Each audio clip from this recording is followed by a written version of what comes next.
Breaking news చూస్తున్నాం. Honeymoon murder కేసులో దిమ్మ తిరిగే నిజాలు బయటకు వస్తున్నాయి. రాజ్ కుష్వాహాతో ప్రేమలో ఉంది సోనం. అదే టైంలో రఘువంశీతో పెళ్లి చేశారు పెద్దలు. పెళ్ళైన దగ్గర నుంచి రఘువంశీని చంపేందుకు ప్లాన్ చేస్తూనే ఉంది. ఎవరికి డౌట్ రాకుండా అందరి ముందు సోనంను దీది అని పిలిచేవాడు రాజ్ కుష్వాహా. ఏకంగా సోనంతో రాఖీ కట్టించుకున్న రాజ్, అలాగే ఇద్దరు కలిసి క్లోజ్గా ఉన్న ఒక ఫోటో వైరల్ అవుతోంది ప్రస్తుతం. హనీమూన్ మర్డర్ మిస్టరీ కేసులో తవ్వే కొద్దీ దిమ్మ తిరిగే నిజాలు బయటకు వస్తున్నాయి. రాజ్ కుష్వాహాతో సోనం ప్రేమలో ఉండగా అదే టైంలో రఘువంశీతో పెద్దలు పెళ్లి చేశారు. ఇష్టం లేని పెళ్లి చేసుకున్న సోనం పెళ్ళైన మొదటి రోజు నుంచే రఘువంశీని చంపేందుకు ప్లాన్ చేసింది. ఈ నేపథ్యంలోనే ప్రియుడితో కలిసి రఘువంశీ మర్డర్కు స్కెచ్ గీసింది. ఇదిలా ఉంటే సోనం ఇంటికి ప్రియుడు వచ్చిపోయేవాడు. అయితే ఎవరికి అనుమానం రాకుండా సోనంను రాజు దీది అని పిలిచేవాడు. ఏకంగా సోనంతో రాఖీ కట్టించుకున్న రాజ్ ఎవరికి అనుమానం రాకుండా జాగ్రత్త కూడా పడ్డాడు. అంటే అందరి ముందు వాళ్ళు ఒక బ్రదర్ అండ్ సిస్టర్స్లా ఉండేవాళ్ళు. అందరూ ఉన్నప్పుడు ఇది బ్రదర్ అండ్ సిస్టర్స్, ఈమెమో బ్రదర్ అని పిలవటం, బ్రో అని పిలవటం, అతనేమో సిస్టర్ అని పిలవటం, ఇదంతా నడిచేది అందరి ముందు. 3 సంవత్సరాలుగా ఈ వ్యవహారం ఇదే విధంగా నడిచింది. అయితే సోనంను దీది అని పిలవడంతో ఎవరికి పెద్దగా అనుమానం రాలేదు. అదే ముసుగులో వారు అత్యంత సన్నిహితంగా ఉండేవారు. ఒకవైపు దీది అని పిలవటం, అటువైపు నుంచి బ్రదర్ అని పిలవటం, చేసేవన్నీ చేస్తున్నారు. ప్రేమ ముసుగులో పూర్తిగా వాళ్ళు చేసేది మొత్తం చేస్తున్నారు. పైకి మాత్రం బ్రదర్ అండ్ సిస్టర్స్గా కథ నడిపించినటువంటి పరిస్థితి. సో ప్రస్తుతం సోషల్ మీడియాలో వీళ్ళ వ్యవహారం చర్చ జరుగుతోంది. పోలీసులు పూర్తిగా దర్యాప్తు కొలిక్కొచ్చినట్టుగా తెలుస్తోంది. ఎందుకంటే కేసుకు సంబంధించి విషయాలు ఒక్కొక్కటిగా అన్నీ బయటకు వస్తుంటే, నిజాలు బయటకు వస్తుంటే దిమ్మ తిరిగి బొమ్మ కనిపిస్తోంది. ఎందుకంటే అసలు ఇంత దారుణంగా, ఇంత నమ్మించి గొంతు కోసే రకాల వీళ్ళు. ప్రస్తుతం ఈ వ్యవహారం చర్చ జరుగుతోంది. పోలీసులు అన్ని విషయాలు కూడా బయటకు లాగుతున్నారు. సోనం ఏం చేసింది, సోనం ఏ విధంగా ఈ మర్డర్కు ప్లాన్ చేసింది, ఈ విషయాలన్నీ కూడా బయటకు వస్తున్నాయి. సోనం ఎంత దారుణంగా ప్రవర్తించిందంటే కేవలం పెళ్ళైన తర్వాత 4 రోజుల్లోనే ఈ మర్డర్కు స్కెచ్ గీసినట్టుగా తెలుస్తోంది. మే 11వ తారీఖు వివాహం అయింది రఘువంశీతో. వివాహం అయిన తర్వాత మే 20వ తారీఖున వాళ్ళు మేఘాలయ హనీమూన్ ప్లాన్ చేశారు. మేఘాలయకి వెళ్ళిన తర్వాత సుపారీ గ్యాంగ్తో మాట్లాడుకుని వాళ్ళకు డబ్బులు ఇచ్చి అత్యంత దారుణంగా మర్డర్ చేయించినట్టు పరిస్థితుంది. ఆ తర్వాత వెంటనే అక్కడి నుంచి సోనం వచ్చింది, ప్రియుడు రాజ్ కుష్వాహాను కలిసిన తర్వాత వాళ్ళు ఒక అద్దె గది కూడా తీసుకుని ఉన్నారు. అక్కడే ఎటువైపు మనం వెళ్ళిపోవాలి, ఎట్లా మనం తప్పించుకోవాలి, ఈ వ్యవహారం మొత్తం ప్లాన్ చేసుకున్నట్టుగా తెలుస్తోంది. ఎందుకంటే ఈ విషయాలన్నీ కూడా పోలీసులు ఒక్కొక్కటిగా బయట పెడతా ఉన్నారు, ఇన్వెస్టిగేట్ చేస్తూ ఉన్నారు. సోనం చేసిన తప్పును ఈరోజు పూర్తిగా ఒప్పుకుంది. ఎస్, నేనే చంపించాను.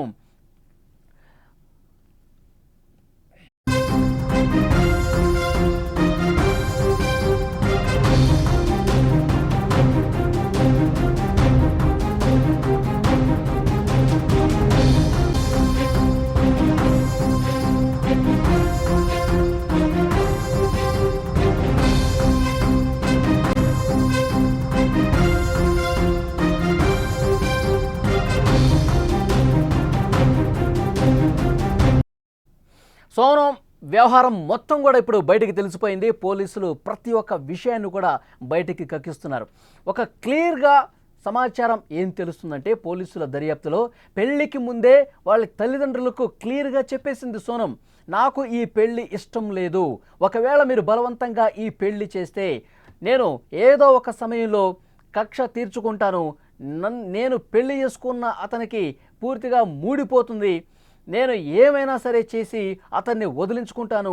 ఆ తర్వాత పరిణామాలకు మీరే బాధ్యత వహించాలని చెప్పి చాలా క్లియర్ కట్గా చెప్పేసినట్టుగా తెలుస్తుంది. అయినప్పటికీ ఇది మంచి సంబంధం, నువ్వు పిచ్చి వేషాలు వేకు, నువ్వు పెళ్లి చేసుకోవాల్సిందే అని చెప్పి పెద్దలు బలవంతంగా ఈ పెళ్లి చేసినట్టుగా తెలుస్తుంది. సో పెళ్ళి అయితే అయింది, తర్వాత హనీమూన్ కూడా ప్లాన్ చేశారు.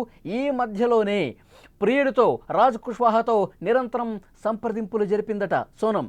సో ఈ పెళ్లి నాకు ఇష్టం లేదు, అయినప్పటికీ చేశారు, మనం ఎట్లయినా సరే అతన్ని వదిలించుకోవాలి, మనం హ్యాపీగా ఉండాలి, మనం మళ్ళీ పెళ్లి చేసుకుని హ్యాపీగా ఉందాం, ఇతన్ని వదిలించుకుందాం, నువ్వు ఏదో ఒకటి చేయి అని చెప్పి సోనం తన ప్రియుడిని కోరింది.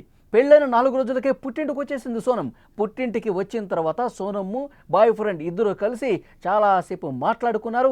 ఏ విధంగా ప్లాన్ చేయాలి, 20వ తారీఖు నువ్వు హనీమూన్కి తీసుకెళ్ళు, నేను ఇక్కడ సుపారీ గ్యాంగ్ని మాట్లాడతా, సుపారీ గ్యాంగ్ని పూర్తిగా వాళ్ళకి డబ్బులన్నీ ఇచ్చేసి ఆయుధాలు కూడా నేనే సప్లై చేస్తా, డబ్బులు నేనే సప్లై చేస్తా, ఆ సుపారీ గ్యాంగ్తో నీ భర్తను లేపించేద్దాం, నీ భర్తను ఈ భూమి మీద లేకుండా చేసేద్దాం, నువ్వు మాటల్లో పెట్టి ఒక పెద్ద లోయ దగ్గరికి తీసుకురా, అప్పుడు మన వాళ్ళని నేను పంపిస్తాను, మనం చంపించేద్దాం అని చెప్పి ఒక పక్కా ప్లాన్ ప్రకారం ఒక పకడ్బందీగా పెళ్ళైన తర్వాత ఆ భర్త ఎవరైతే చేసుకున్నాడో రఘువంశీ ఎన్నో కలలు కనుంటాడు. తన జీవితం అందంగా ఉండబోతుంది, మంచి భార్య దొరికింది, నేను ఇక హ్యాపీగా నా లైఫ్ను లీడ్ చేయొచ్చు, సంసారం చాలా బాగా ఉంటుంది. మధ్యప్రదేశ్లో ఇండోర్లో ట్రాన్స్పోర్ట్ వ్యాపారి, ఒక ఉన్నతమైన కుటుంబానికి చెందినటువంటి వ్యక్తి రఘువంశీ సోనంను పెళ్లి చేసుకుని పెద్ద తప్పు చేశాడని చెప్పి ఇప్పుడు ఆ కుటుంబ సభ్యులు ఆవేదన భరితమవుతున్నారు, కన్నీళ్లు పెట్టుకుంటున్నారు. సోనం లాంటి ఒక అసలు ఏమనాలో కూడా అర్థం కాని పరిస్థితి, ప్రియుడి మోజులో పడి ఏ పాపం తెలియనటువంటి అభం శుభం తెలియనటువంటి ఒక అమాయకుణ్ణి చాలా దారుణాతి దారుణంగా చంపించారంటే ఇంతకంటే దారుణం ఇంకోటి ఉంటుందా?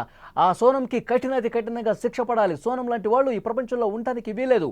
అసలు రఘువంశీ కుటుంబ సభ్యులు కాదండి, అసలు సోనం బ్రదరే చెప్తా ఉన్నాడు. సోనం బ్రదర్ చాలా స్పష్టంగా చెప్తా ఉన్నాడు. సోనంకి సంబంధించిన ఒక్కొక్క విషయం బయటకు వస్తుంటే సోనం ఈ హత్య చేసిందన్న విషయం తను నేరుగా ఒప్పుకుంది. పోలీసుల దర్యాప్తులో కూడా చాలా క్లియర్గా బయటకు విషయాలు వస్తున్నాయి. తనను ఉరి తీసినా తప్పు లేదు, సోనంతో మేము పూర్తిగా సంబంధాలు తెంచుకుంటున్నాం, సోనంను ఉరి తీయాల్సిందే అని చెప్పి సోనం బ్రదరే చెప్తున్నాడంటే ఎంత దారుణమైనటువంటి సిచ్యువేషన్ అక్కడ ఉందో, సోనం ఎంత దారుణమైనటువంటి పరిస్థితిని అక్కడ క్రియేట్ చేసింది అనేది కూడా ఇక్కడ మనం అర్థం చేసుకోవచ్చు.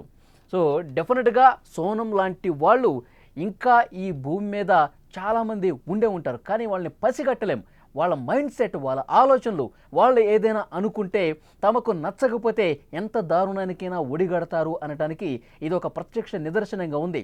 ప్రియుడు రాజు కుష్వాహా, సోనం ఇద్దరు కలిసి ఎంతకు బరి తెగించారో చూడండి. ఒకవైపు పెద్దలు కూడా చేసింది చాలా తప్పే, ఎందుకంటే ఇష్టం లేని పెళ్లి ఒకవైపు చేస్తున్నాడు, తను హెచ్చరిస్తూనే ఉంది, నాకు ఈ పెళ్లి ఇష్టం లేదు, రఘువంశీ నాకు ఇష్టం లేదు, నేను రాజు కుష్వాహాతో అని పేరు చెప్పకపోయినప్పటికీ పెళ్లి ఇష్టం లేదని చెప్తా ఉంది. సో అప్పుడైనా సరే ఆ పెళ్ళి ఇష్టం లేదు కాబట్టి వాళ్ళు పెళ్ళి చేయకుండా అన్నా ఉండాలి, లేకపోతే సరైన దారిలో పెట్టే పరిస్థితిని కల్పించాలి. అలాంటిదేమీ లేకుండా బలవంతంగా పెళ్లి చేయటం వల్ల ముందు నుంచే చెప్తా ఉంది, పెళ్లి కాకముందు నుంచే చెప్తా ఉంది, తర్వాత జరిగే పరిణామాలకు మీరే బాధ్యత వహించాలి అమ్మా అని చెప్పి వాళ్ళ తల్లికి చాలాసార్లు హెచ్చరించిందంట. ఈ విషయం కూడా రఘువంశీ బ్రదర్ చెప్తా ఉన్నాడు పోలీసులకి. సో డెఫినెట్గా 3 సంవత్సరాలుగా ప్రేమ ముసుగులో వీళ్ళందరూ ఉన్నారు.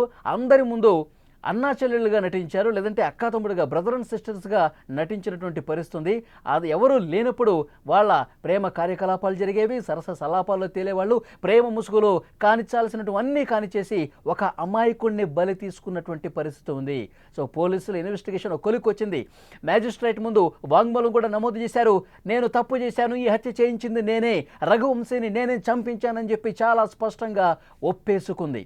సో ఎంత దారుణం చూడండి, సోనం ఏ విధంగా ప్రవర్తించిందో చూడండి, అభం శుభం తెలియని ఒక అమాయకుడిని ఏ విధంగా పొట్టను పెట్టుకుందో చూడండి. ఒక్కొక్క విషయం పోలీసుల దర్యాప్తులో బయటకు వస్తుంటే అందరూ కూడా షాక్ అయిపోతున్నారు. దేశం ఒక్కసారిగా ఉలిక్కిపడింది. అతన్ని అక్కడ చంపేసి లోయలో పడేసి హనీమూన్కి తీసుకెళ్ళి ఆ తర్వాత 11 రోజుల తర్వాత ఆ శవం కనిపించిందండి. 11 రోజుల తర్వాత ఒక అతిపెద్ద లోయలో పోలీసులు దర్యాప్తు చేస్తుంటే అప్పుడు కనిపించింది ఆ శవం. ఆ తర్వాత ఈమె ఘాజీపూర్లో కనిపించింది. నన్ను ఎవరో కిడ్నాప్ చేసేసారు, నాకు అసలు దీంతో ఏం సంబంధం లేదు, ఎవరో నన్ను కిడ్నాప్ చేసి ఇక్కడ తీసుకొచ్చి వదిలిపెట్టారు, నాకే పాపం తెలియదని చెప్పి అన్నప్పటికీ కూడా పోలీసులు చాలా క్లియర్గా తన లొకేషన్స్ అన్నీ కూడా సేకరించారు. వాళ్ళ కాల్ రికార్డ్స్ అన్నీ కూడా సేకరించారు. ఎటువైపు నుంచి ఎటు వచ్చింది, ఎక్కడి నుంచి ఘాజీపూర్లో తేలింది, ఇది మొత్తం పకడ్బందీగా ప్లాన్ ప్రకారం ముందే అనుకున్నారు. ప్రియుడు రాజు కుష్వాహా, సోనం ముందే ఒక ప్లాన్ ప్రకారం చేసుకున్నారు. ఈ కిడ్నాప్ డ్రామా అనేది వాడాలి, అతన్ని మనం చంపేస్తాం, తర్వాత పోలీసులు మనం పట్టుకుంటారు, కాబట్టి ఇది ఎవరికి తెలియకుండా ఉండటం కోసం మనం పూర్తిగా ఒక డ్రామా ఆడాలి. ఆ డ్రామా ఎలా ఉండాలి, ఒక కిడ్నాప్ మనం కిడ్నాప్ చేసేసి నిన్ను ఎక్కడో వదిలిపెట్టారు, మైండ్ కూడా సరిగా పనిచేయట్లేదు, ఏం జరిగిందో కూడా నాకు తెలియదని చెప్పి నువ్వు పోలీసులకు చెప్పాలి, ఆ తర్వాత కథ నేను చూసుకుంటా అని చెప్పి ప్రియుడు చెప్పినట్టుగా మొత్తం అలాగే చేసింది. కానీ సిట్ స్పెషల్ ఇన్వెస్టిగేషన్ టీం రంగంలోకి దిగిన తర్వాత ఒక్కొక్క విషయం బయటకు వచ్చింది. సోనం కూడా ఇప్పుడు తప్పు ఒప్పుకుంది. నేనే అతన్ని చంపించానని చెప్పి చాలా స్పష్టంగా ఒప్పుకున్న నేపథ్యంలో చాలా దారుణమైనటువంటి పరిస్థితులు ఏం జరిగిందనేది కూడా బయటకు రావడంతో అందరూ ఆశ్చర్యపోతున్నారు. ఇలాంటి దారుణమైనటువంటి మహిళలు కూడా ఇంకా ఈ భూమి మీద ఉన్నారా అని అందరూ కూడా ముక్కున వేలేసుకుంటున్నటువంటి పరిస్థితి. వాళ్ళ బ్రదరే చెప్తా ఉన్నాడు, సోనం బ్రదరే చాలా స్పష్టంగా చెప్తా ఉన్నాడు, ఆమెను ఉరితీయండి, ఈ భూమి మీద బతకటానికి వీల్లేదు, ఆమె భూమి మీద బతకడానికి అర్హత ఎప్పుడో కోల్పోయింది, ఇంత దారుణంగా చేసింది. రఘువంశీ ఫ్యామిలీకి మేము 2 చేతులు జోడించి క్షమాపణ చెప్తున్నాము. అసలు మా ఫ్యామిలీలో ఉండకూడనటువంటి మహిళ సోనం రూపంలో ఉంది, ఇప్పుడు మేము చాలా బాధపడుతున్నాం అని చెప్పి వాళ్ళ బ్రదర్ కూడా చెప్తున్నాడంటే సోనం ఎంత పెద్ద తప్పు చేసింది. ఒక అమాయకుడి ప్రాణాలు తీసి నీకు పెళ్లి ఇష్టం లేకపోతే ఆ ప్రియుడితో కలిసి వెళ్ళిపోవాల్సింది, ఎక్కడికైనా దూరంగా వెళ్ళి బతకాల్సింది. కానీ ఒక అమాయకుడిని చంపే హక్కు ఎవరిచ్చారు? ఈ విషయానికి సంబంధించి పూర్తి స్థాయిలో చర్చ జరుగుతుంది. పోలీసులు అన్ని విషయాలు కూడా బయటపెట్టారు. మ్యాజిస్ట్రేట్ ముందు వాంగ్మూలం కూడా నమోదు చేసినటువంటి పరిస్థితి. మన విజువల్స్లో చాలా స్పష్టంగా చూడొచ్చు. పెళ్లి జరుగుతున్నటువంటి ఆ వీడియోలు మనకు కనిపిస్తున్నాయి. ప్రియుడితో ఉన్న ఫోటో కూడా లెఫ్ట్ సైడ్ బాక్స్లో మీరు చూస్తున్నారు. సోనం ప్రియుడితో క్లోజ్గా ఉన్న ఫోటో మీరు చూస్తూ ఉన్నారు. రైట్ సైడ్ పెళ్లి జరిగేటప్పుడు ఉన్నటువంటి ఆ విజువల్స్లో కూడా మనం చాలా స్పష్టంగా చూడొచ్చు. ఏ విధంగా ప్రేమ చూపించింది చూడండి. ఇష్టం లేని పెళ్లి చేసుకుంటూ ముందే అనుకున్న ప్రకారం అతన్ని చంపించాలన్నటువంటి కుట్ర మనసులో పెట్టుకుని ఏ విధంగా పెళ్లి చేసుకుంటుందో సోనం ఇక్కడ చాలా స్పష్టంగా చూడొచ్చు. పెళ్ళైన 4 రోజులకే వచ్చేసింది. ఇంటికి వచ్చేసి సోనంని రహస్యంగా కలిసి ఇతన్ని ఏ విధంగా మనం లేపేసేయాలి, ఇతను నాకు ఇష్టం లేదు, ఇతను పోతే గనక, ఇతన్ని భూమి మీద లేకుండా చేస్తే గనక మళ్ళీ మనం కలిసి హ్యాపీగా జీవించవచ్చు, మనం ఎటైనా దూరంగా వెళ్ళిపోయి బతుకుదాం అని ఒక ప్లాన్ వేసి సుపారీ గ్యాంగ్తో మాట్లాడి మర్డర్ చేపించిందంటే ఈ సోనం ఎంత కిలేడి అనేది ఇక్కడ మనకి అర్థమవుతుంది. ఒక్కొక్క విషయం బయటకు వస్తుంది. నిజాలన్నీ కూడా బయటకు వచ్చేసరికి దేశం మొత్తం కూడా షాక్ అవుతుంది. ఇండోర్లో మంచి వ్యాపార కుటుంబానికి సంబంధించినటువంటి వ్యక్తి రఘువంశీ. ఇండోర్లో ట్రాన్స్పోర్ట్ వ్యాపారం, ఆ ఫ్యామిలీకి చాలా మంచి పేరుంది. మంచిగా ఒక వ్యాపారస్తుడిగా ఉండి లైఫ్ని హ్యాపీగా లీడ్ చేస్తున్నాడు, లైఫ్ని ఎంజాయ్ చేస్తున్నాడు. ఒక మంచి భార్య దొరికిందిలే, నా జీవితం ఇంకా సజావుగా సాగుతుంది, సోనం లాంటి ఒక భార్య నాకు దొరకటం వల్ల నేను అదృష్టవంతునని చెప్పి ఆ రోజు వరకు ఫీల్ అయ్యాడు రఘువంశీ. కానీ హనీమూన్ పేరుతో దూరం తీసుకెళ్ళి ఒక లోయలో పడేసి చంపిస్తుంది, మనుషులను పెట్టి కొట్టేస్తుంది, మనుషులతో ఒక కత్తితో పొడిచి పొడిచి పొడిచి చంపించి నన్ను లోయలో పడేస్తుందని చెప్పి పాపం ఆ రఘువంశీకి తెలియదు. ఎంత దారుణం చూడండి. సోనం లాంటి కిలాడి లేడీలు ఈ ప్రపంచంలో ఇంకా ఉన్నారు. ప్రేమ ముసుగులో ప్రియుడి మోజులో పడి ఎంత దారుణానికైనా ఒడిగట్టే అమ్మాయిలు ఉన్నారంటే ఎవరు కూడా నమ్మలేని పరిస్థితి. ఈ పోలీసుల దర్యాప్తులో ముందుగా పోలీసుల ముందే నంగనాచి కబుర్లు చెప్పింది, నాకేం సంబంధం లేదు, ఎవరో కిడ్నాప్ చేశారని చెప్పింది. కానీ వాస్తవాలు బయటకు వచ్చేసరికి అందరూ కూడా ఆశ్చర్యపోతున్నారు. ఆ ఫ్యామిలీయే సోనంలో ఇన్ని సంవత్సరాల పాటు ఆ కుటుంబ సభ్యులు ఎవరైతే వెనకేసుకొచ్చారో, మా అమ్మాయి మంచిదే, మా అమ్మాయికి ఏ పాపం తెలియదు, మా అమ్మాయిని ఎవరో కిడ్నాప్ చేశారని చెప్పి ఇన్ని రోజులు నమ్మినటువంటి ఆ కుటుంబ సభ్యులే ఇప్పుడు చేదరించుకుంటున్నారు. ఇప్పుడు మా ఫ్యామిలీలో అసలు రావద్దంటున్నారు, తనను ఉరి తీయండి అంటున్నారంటే వాళ్ళకు కూడా ఎంత ఆవేశం ఉంది. ఒక కుటుంబం పూర్తిగా నష్టపోయింది, చేతికొచ్చిన కొడుకు పూర్తిగా నష్టపోయాడు, పెళ్లి చేసుకోవటమే తప్పు అన్నట్టుగా పరిస్థితి మారిపోయింది. ఆ కుటుంబానికి కూడా వీళ్ళు క్షమాపణ చెప్తున్నారు. ఇది సోనం లాంటి అమ్మాయిల్ని ఏం చేసినా తప్పులేదు, ఇంకా కఠినాతి కఠినమైన చట్టాలు రావాలి. నమ్మించి తడిగుడ్డతో గొంతు కోసిన రకం సోనం. సో ఇలాంటి వాళ్ళకి సరైన బుద్ధి చెప్పాలి. ఇలాంటి మైండ్ సెట్ ఉన్న వాళ్ళకి, ఇలాంటి ఆలోచన ఉన్న వాళ్ళకి మళ్ళీ ఈ విధంగా ఆలోచన చేయాలంటేనే భయపడే విధంగా చాలా దారుణమైనటువంటి చట్టాలు మన దేశంలో రావాల్సినటువంటి అవసరం ఉంది.